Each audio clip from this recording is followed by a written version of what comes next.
Hello students, today we will study about the second part of second chapter of history, emergence of new kingdoms. In first part we have studied about the kings of North India, the Deccans, and in this part we will study about the Rajputs.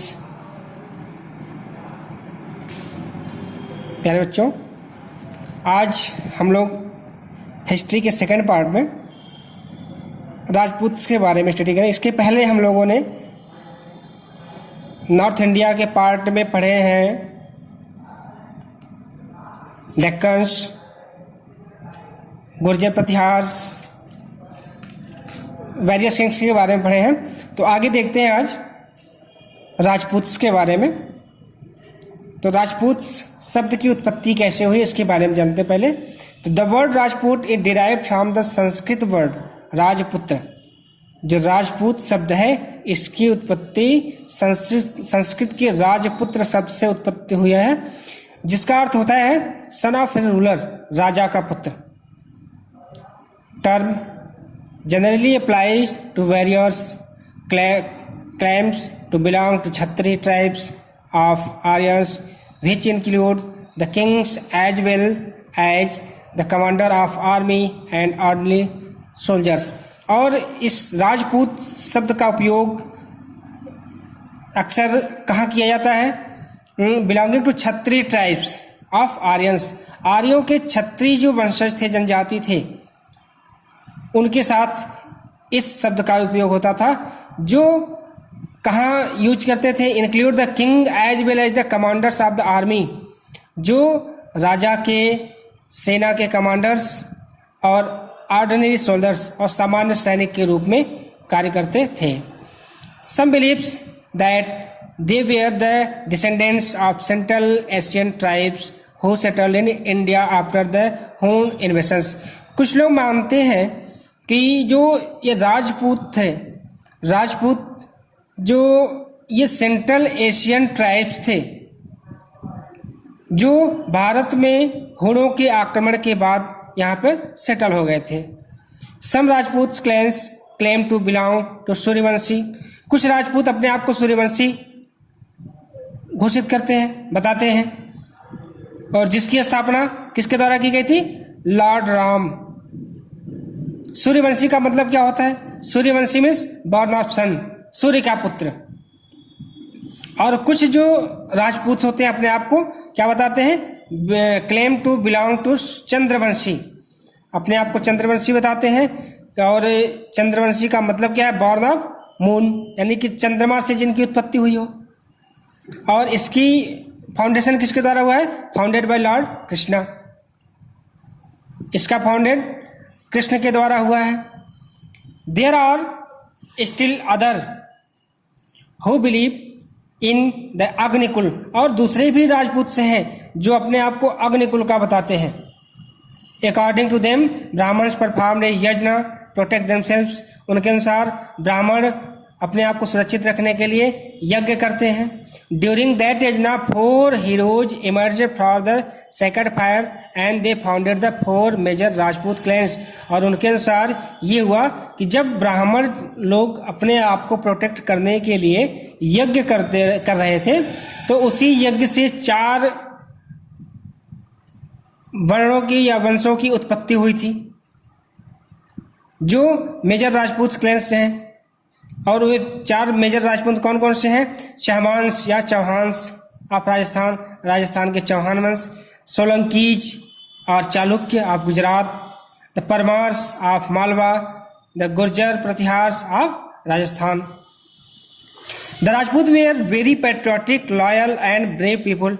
Rajput जो होते थे बहुत ही बहादुर लोग होते थे। Because of their contribution to culture and politics of India, the period between the 8th and 12th century AD is called the Rajput period. Rajput लोग बहुत बहादुर होते थे और उनके योगदान के कारण साहसपूर्ण कार्य और योगदान के कारण, संस्कृति नीति के कारण ही जो 8th सेंचुरी से लेकर 8th सेंचुरी एडी से लेकर 12th सेंचुरी एडी के बीच का जो टाइम पीरियड है उसे राजपूत पीरियड के नाम से भी जाना जाता है। राजपूत में एक वर्ड और फेमस है, जौहर। ये जौहर क्या है? जौहर ये राजपूत जो महिलाएं होती थी ये बहुत बहादुर होती थी। जब किसी युद्ध में किसी महिला का पति या कोई शासक डिफीटेड होता था, मारा जाता था, तो पहले क्या होता था कि अगर किसी राजा ने दूसरे राजा को हरा दिया है, मार दिया है, तो उसकी सारी संपत्तियों पर अपना कब्जा अधिकार जमाना चाहता था और उनकी संपत्तियों के साथ साथ उनकी पत्नियों को भी अपने अंडे में रखना चाहता था। तो ये जौहर कौशल क्या था कि जो महिलाएं जिनके पति युद्ध में मारे जाते थे, हार जाते थे, तो ये लोग भी अपने आप को अपने पतियों के साथ जिंदा जला देती थी। तो इस जो कार्य को, अपने आप को जिंदा जलाने के जो कार्य को क्या कहा जाता था? जौहर। चलिए चौहान्स के बारे में जानते हैं। Chauhans ruled over the region around Ajmer and Delhi. The most famous Chauhans ruler is Prithviraj Chauhan who ruled from AD 1168 to AD 1192. Prithviraj defeated Muhammad Ghori at the battle of Tarain in AD 1191। देखिए चौहान्स ने भारत के दिल्ली और अजमेर में शासन किया और इन चौहान वंश का जो सबसे फेमस शासक था वो था पृथ्वीराज चौहान, जो 1168 से लेकर 1192 AD तक शासन किया। और पृथ्वीराज चौहान ने तराई के प्रथम युद्ध में जो 1191 में हुआ था उसमें मोहम्मद गोरी को हराया था। However Mohammad Ghori again attack the next year at the same place and this time defeated Prithviraj. और मोहम्मद गोरी ने 1192 में फिर उसी स्थान पर अटैक किया था और उसने पृथ्वीराज चौहान को हरा दिया था। This defeat of Prithviraj led to the establishment of Turkish rule in India. और पृथ्वीराज चौहान को हराने के साथ साथ उसने भारत में पहली बार तुर्किश शासन का स्थापना किया। चलिए पृथ्वीराज चौहान के बारे में कुछ और जानते हैं। तो पृथ्वीराज रासो क्या है? A long poem written by Chand Bardai. Prithviraj Chauhan की कृतियों के बारे में, उनके वीरता के बारे में, कौशल के बारे में उनके दरबारी कवि थे चंद बरदाई। उन्होंने उनके वीरता के लिए, वीरता को वर्णन करने हुए एक बुक लिखी है, Prithviraj Raso. His court poet describes the life and achievements of Prithviraj Chauhan. According to this poem, Prithviraj was defeated by Gauri because Jaichand the ruler of Kannauj. देखिए उनकी जो बुक लिखी गई है उस बुक में ऐसा बताया गया है कि पृथ्वीराज चौहान की हार जो हुई थी वो एक कन्नौज के शासक थे जयचंद, उनके कारण हुई थी। क्योंकि जयचंद ने उनको हेल्प करने से मना कर दिया था in the battle as Prithviraj loved his. और मना क्यों किया था? क्योंकि पृथ्वीराज चौहान जयचंद की बहन संयुक्ता से प्रेम करते थे और उसको लेकर भाग गए थे। ठीक है, इसी कारण जयचंद ने युद्ध में उनको हेल्प करने से मना कर दिया। अब इसके बाद देखते हैं चौहान वंश में या राजपूत वंश में महिलाओं की क्या कंडीशन थी। Women occupied a respectable position in Rajput society, there was no purdah system. तो राजपूत समाज में महिलाओं को बहुत ही सम्मान मिलता था और उस समय कोई भी पर्दा प्रथा नहीं थी। Women were given higher education, they could choose their husband in swayamvar. महिलाओं को हायर एजुकेशन लेने की छूट थी और वे अपने पति का चुनाव स्वयंवर के माध्यम से कर सकती थीं। अब देखते हैं भारत में तुर्किश इन्वेशन कैसे हुआ था। Turkish invasion of India. The Arab were the first Muslim invaders who attempt to enter India through Sindh, they were defeated. देखिए, भारत में पहले अरब जो ऐसे मुस्लिम शासक थे जो भारत में आक्रमण करना चाहते थे थ्रू सिंध, किसके माध्यम से? सिंध के माध्यम से, और हारे, युद्ध में वे हारे। It were the Turks who led the foundation of Muslim rule in India. और भारत में मुस्लिम शासक की स्थापना करने वाले कौन थे? तुर्क। अब उसमें पहले थे Mahmud of Ghazni. Mahmud the ruler of Ghazni was the first Turkish invader to invade India.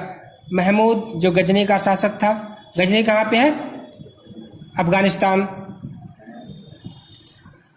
जिसने भारत में पहली बार आक्रमण किया। He invaded from the north west to India. और भारत में उसने अपना शासन स्थान कहाँ से स्थापित किया? नॉर्थ वेस्ट से। He was attract towards India because he wanted to accumulate India's wealth. वह भारत के प्रति क्यों आकर्षित था? भारत में वो शासन करने का इच्छुक नहीं था, बल्कि भारत की संपत्ति से ज्यादा अट्रैक्टेड था। In fact, his main objective was to plunder India rather than to establish his rule in India. वह भारत में शासन करने से ज्यादा भारत की संपत्तियों को लूटना चाहता था।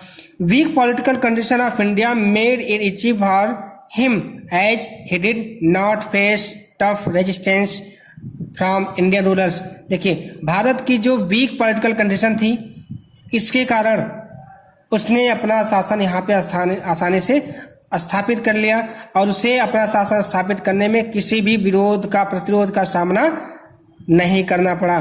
ही carried out 17 raids on India, one after one the other, in 25 years between AD 1001 to 1025। उसने भारत में लगातार 1001 से लेकर 1025 AD तक 17 बार आक्रमण किए। Mahmud mainly targeted the rich temples, cities like Thanesar, Kannauj, Mathura and Somnath and took away immense wealth from the temples। देखिए, महमूद का जो मुख्य उद्देश्य था, मुख्य लक्ष्य था, वो यहाँ से संपत्ति को लूटना, और वो जानता था कि यहाँ के मंदिरों में, धार्मिक स्थानों पर बहुत सी संपत्ति रखी गई है, और इसीलिए उसने सारा अपना जो अट्रैक्शन था कहाँ पे लगाया? मंदिरों पर। हाँ, तो कौन कौन से मंदिरों को टारगेट बनाया था उसने? जैसे कि थानेसर, कन्नौज, मथुरा, सोमनाथ एंड यहाँ से इन शहरों में जितने भी मंदिर थे, शहर थे, इन सभी जगहों पर उसने अपना टारगेट बनाया था, और यहाँ से अकूत संपत्ति यानी कि ज्यादा से ज्यादा धन लूट कर ले गया। His most important red was the Somnath temple. और उसका जो सबसे महत्वपूर्ण अटैक था वो सोमनाथ मंदिर था। With the wealth looted from the Somnath temple he beautified the city of Ghazni. देखिए, सोमनाथ मंदिर से जो भी संपत्ति लूटी गई थी, उस संपत्ति से उसने अपने गजनी शहर का सुंदरीकरण कराया। With beautiful buildings, mosque, museum, library and university. और उसने उस पैसे से क्या बनवाया? सुंदर भवन, मस्जिद, म्यूजियम, लाइब्रेरी और यूनिवर्सिटी का निर्माण गजनी में करवाया। He patronised scholars like Alberuni and Firdausi. और उसने विद्वान अपने दरबार में रखे थे, जैसे कि अलबरूनी और फिरदौसी।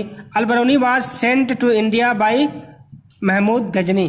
अलबरूनी भारत में महमूद गजनी के द्वारा भेजा गया था। इसके बाद आते हैं रिकॉग्नाइज्ड सोर्सेज, देखते हैं क्या। We get and the information about the period from Alberuni's account Kitabul Hind. हम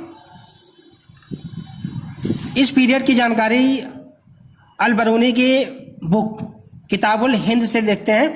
इन Kitabul Hind Beruni mention some Sanskrit term for zodiac science, planets, months and Indian astronomical theories. और उसने अपने किताबों की बुक में तमाम तरह के सिंबल्स, संस्कृत टर्म्स और प्लैनेट, मंथ्स और इंडियन एस्ट्रोनॉमिकल थ्योरीज के बारे में उल्लेख किया है। अब इसके बाद देखते हैं हम लोग Mohammad Ghori. 12 end of 12th century AD, Muhammad Ghori, ruler of a small kingdom in Afghanistan, attacked India with the intention of conquering India। देखिए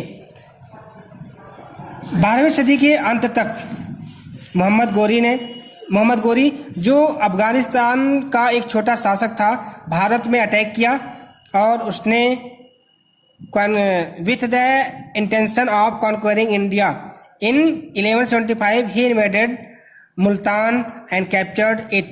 देखिए 1175 ईस्वी में उसने मुल्तान पर अटैक किया और उसको कैप्चर कर लिया। He then moved on to capture Lahore, Sindh and Punjab. उसके बाद वहां से लाहौर, सिंध और पंजाब को कैप्चर किया। In 1191 he attacked Prithviraj Chauhan, the Rajput ruler of Delhi. In first battle of Tarain Prithviraj defeated Ghori. देखिए 1191 ईस्वी में उसने पृथ्वीराज चौहान के ऊपर अटैक किया और जो कहाँ के शासक थे, दिल्ली के। और 1191 में जो पहली बार अटैक किया था उसमें पृथ्वीराज चौहान ने मोहम्मद गोरी को डिफीट किया था, हराया था। और इन AD 1192 Ghori return with a bigger army and defeated Prithviraj in the second battle of Tarai. और 1192 ईस्वी में AD में गोरी फिर अपनी विशाल सेना के साथ लौटा और उसने द्वितीय बैटल ऑफ तराई में पृथ्वीराज चौहान को हराया। He then went on the defeated Jaichand of Kannauj, ending the Rajput rule in north India. और पृथ्वीराज चौहान को हराने के बाद उसने फिर जयचंद को हराया और इस तरह से भारत में राजपूत शासन का अंत हो गया था। Ghori appointed Qutbuddin Aibak his governor. और मोहम्मद गोरी क्योंकि यहाँ का शासक था नहीं, यहाँ पे इनको हराने के बाद, शासन अपने अधिकार जमाने के बाद फिर वापस वो चला गया था अफगानिस्तान। और यहाँ पर देखभाल करने के लिए उसने कुतुबुद्दीन ऐबक को यहाँ पे गवर्नर नियुक्त किया था।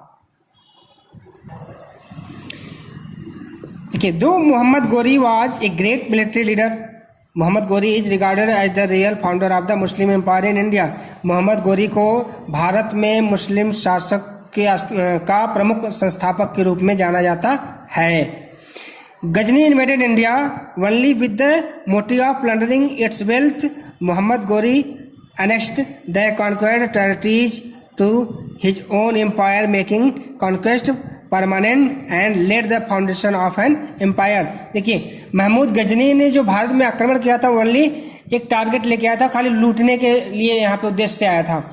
लेकिन मोहम्मद गोरी तो जो था ये भारत में अपना साम्राज्य स्थापित करने के लिए और अपने साम्राज्य को विस्तार करने के लिए भारत में आक्रमण किया था। After Ghori's death Qutbuddin Aibak declared himself the sultan of Delhi. Ghori की मृत्यु के बाद, मोहम्मद गोरी की मृत्यु के बाद कुतुबुद्दीन ऐबक ने अपने आप को दिल्ली का सुल्तान घोषित कर दिया। Delhi and stabilizer the rule of sultan. The reasons for the success of Turks were. देखिए तुर्कों के द्वारा जो क्षेत्र विजित किए गए थे वो कौन से थे? Rajput chief fail to unite in keeping the Turkish force from entering India.